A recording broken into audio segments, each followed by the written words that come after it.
Hey guys, this is your read aloud for Wednesday, April 23rd. It's chapters 1, 2, and 3, The Whodunit Detective Agency, The Diamond Mystery by Martin Widmark.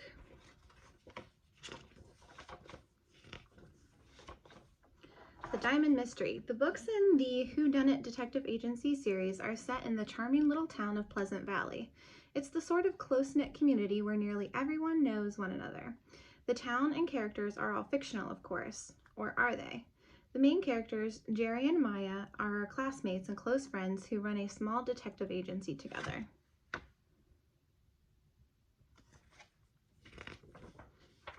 Here is a map of Pleasant Valley.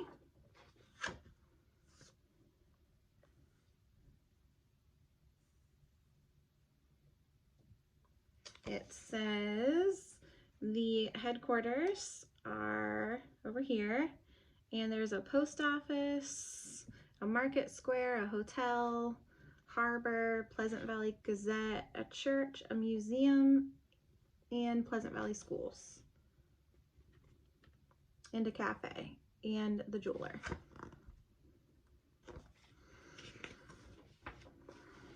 First page is the people. Jerry and Maya are at the top, and then Muhammad Carrot, Vivian Leander, Danny Braveheart, and Luke Smith. Chapter 1 is called The Detective's Office. The streets were empty in the little town of Pleasant Valley. At 3:30 on a chilly February afternoon, it was already growing dark. A late winter storm had left the town slick with freezing rain. There was a light shining through the basement window of a small house just east of town. Inside, two children enjoyed the cozy warmth of the basement. Their names were Jerry and Maya, classmates and good friends from school. They were off from school for winter break. Most of their friends were charging down the sledding hill, but neither Jerry nor Maya felt like joining them. They had something else on their minds.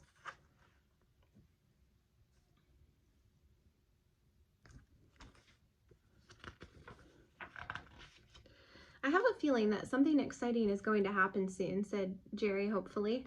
Mumbled Maya. She had her nose in a book as usual. The two classmates had set up a small office in Maya's basement, and they sat in two old armchairs that stood next to a table piled high with books. More volumes of thick books, Maya's dad's detective stories lined the walls. Maya and Jerry liked to sit in this room and read. During winter break, they wanted to learn everything about how thieves and police officers worked. You see, Maya and Jerry were not just friends. They were partners as well. Together they ran a detective agency, the Whodunit Detective Agency. A detective, of course, is a type of police officer who wears regular clothes instead of a special uniform. A detective carries out investigations and spies on suspects, takes photographs, and looks through binoculars. In the end, a good detective solves the case and catches the criminal.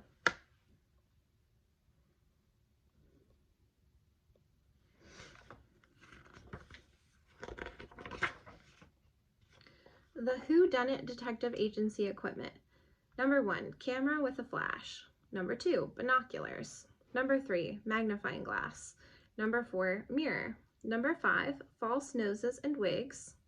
Number 6, flashlight. And number 7, safe. I wish we had a really exciting case, said Maya with a sigh. Maybe all of the thieves are on winter break too, said Jerry. Maya opened a tidy cabinet to make sure everything inside was well organized. It held everything they needed for their detective work. 1, a camera with a flash to take photos in the dark. 2, a pair of binoculars to spy on things from far away. 3, a magnifying glass to check for fingerprints. 4, a mirror to peer around corners. 5, several false noses and wigs to disguise themselves. 6, a few flashlights to use when it was dark. And 7, a safe to protect the money they'd earn.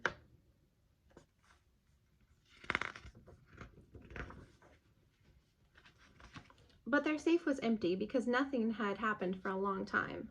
But once it did, Jerry and Maya were ready. They had put up signs all around Pleasant Valley. One, nearly every streetlight and door they had On nearly every streetlight and door, they had hung posters that said, "The Whodunit Detective Agency, now accepting exciting and dangerous assignments. Lost wallets and runaway cats recovered. Low prices, taxes included." So while Jerry and Maya waited for an exciting case, they researched detective stories. Maya was just about to fill Jerry in on the book she was reading.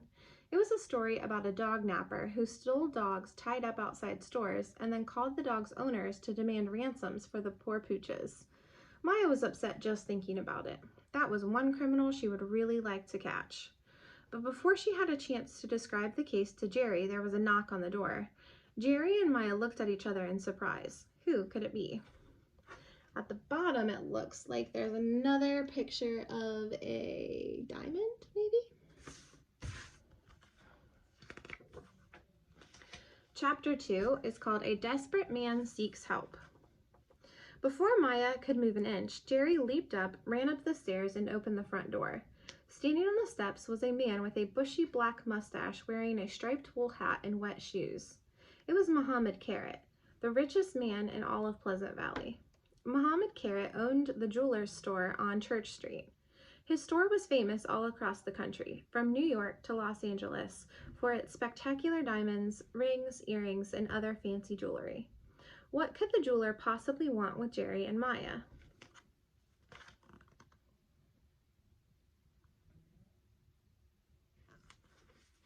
Jerry showed Mr. Carrot down to their small office in the basement.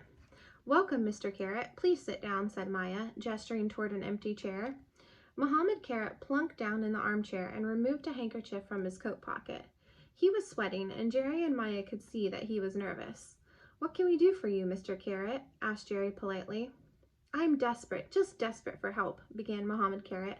"I saw your poster on the streetlight outside my store. Are you still accepting cases?" Maya and Jerry nodded and eagerly took out their pens and notebooks. "As you probably know, I've owned the jewelry store on Church Street for many years, and business has been booming," started Muhammad Carrot. "People come to my quiet little store here in Pleasant Valley from far and wide. But now it seems my luck has run out," he said, and blew his nose into the handkerchief. "What do you mean?" asked Jerry.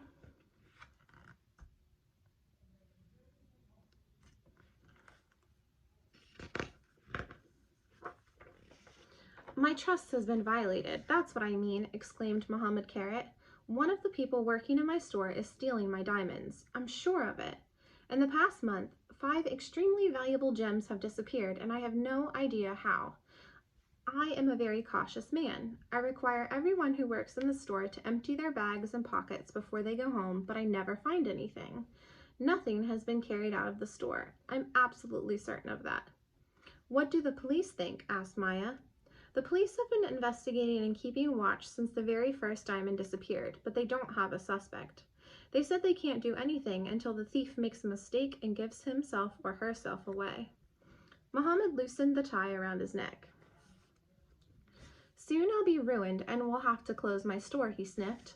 "Without my famous diamonds, my customers will quickly lose interest in my jewelry store altogether." Jerry and Maya could see that Mr. Carrot was really upset. "This is a tricky situation," said Jerry, scratching his nose with his pen. That helped him think.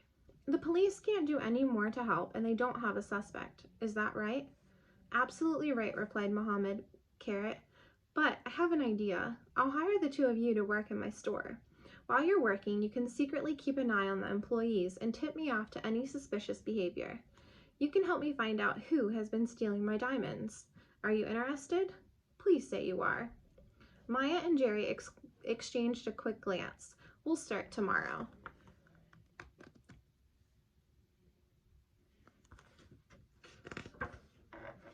Chapter 3 is called The Investigation Begins. The next day, the sun was shining brightly.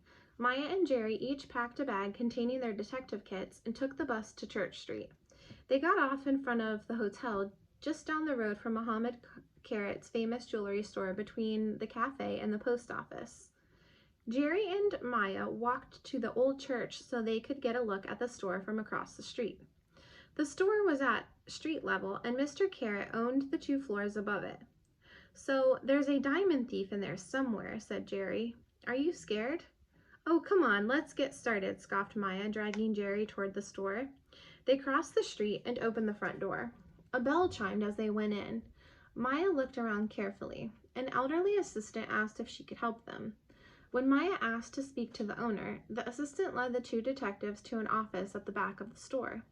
The assistant knocked on the door to the office. Come in, they heard Mohammed Carrot call. Maya opened the door and Mohammed Carrot stood up from behind his desk. He walked toward them with his arms outstretched. I'm so glad to see you, he cried. Then he lowered his voice and whispered, Another diamond disappeared yesterday. That's the 6th. I can't understand how they do it. I need your help more than ever. Jerry noticed the elderly woman lingering in the doorway. She seemed to be listening curiously.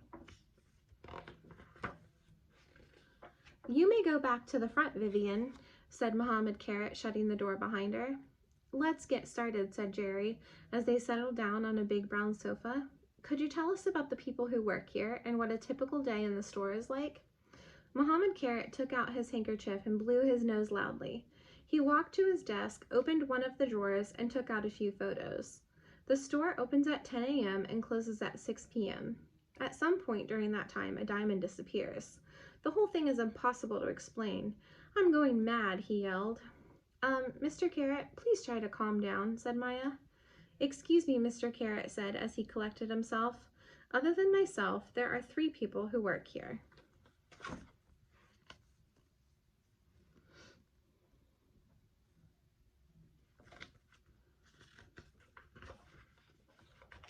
Mohammed and Carrot passed one of the photos to Jerry and Maya.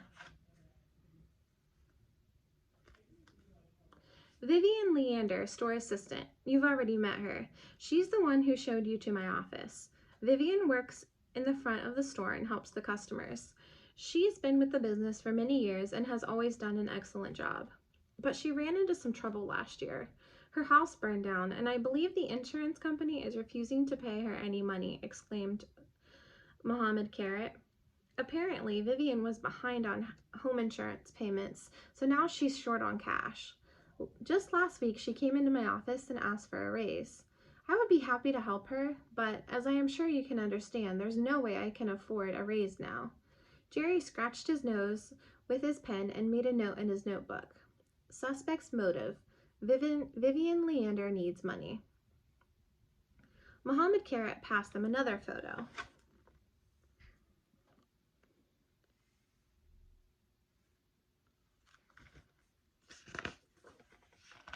Danny Braveheart works on the 2nd floor just above the store, he continued. He cleans and polishes the jewelry before it's sold. To be honest, Danny is a bit grumpy for my taste, but he's always on time and keeps things in order. He is a trustworthy employee. Danny's dad actually owned this store years and years ago, Mohammed Carrot went on, but he had financial problems and had to sell it. That's when I bought the store. Otherwise, Danny would be the boss here today. Jerry didn't have to scratch his nose this time. He simply wrote, Suspect's motive, Danny Braveheart wants to take over the store.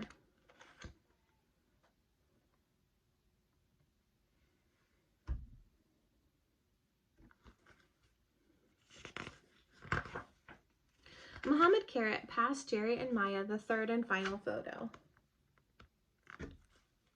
Luke Smith works on the top floor of the building. He cuts diamonds and sets them into elegant rings and necklaces. Luke hasn't worked here very long, but he's careful and very good at his job. He's worked in the jewelry business for many years, and his previous employers were very pleased with him. Luke likes nice clothes and fast sports cars. He actually bought a new car just last week. Mohammed Carrot laughed. You should have seen Danny Braveheart's face when Luke showed off his new car. Danny looked at the car with disgust and then at Luke with loathing. 380 horsepower, Luke had bragged and patted the hood. To which Danny had replied, You only need 1 horsepower if you choose the right one, and stormed off. None of us, Vivian, Luke, nor I, understood what he meant, continued Mohammed Carrot. Danny was definitely in one of his grumpy moods. But like I said, Luke Smith is a nice guy. He's into fitness.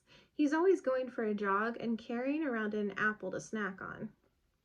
Jerry wrote in his notebook, Luke Smith has plenty of money. Where does it come from?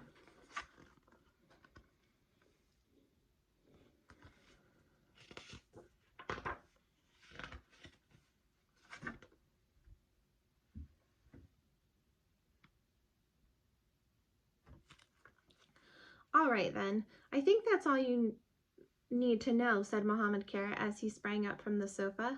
Now I'll introduce you to the staff.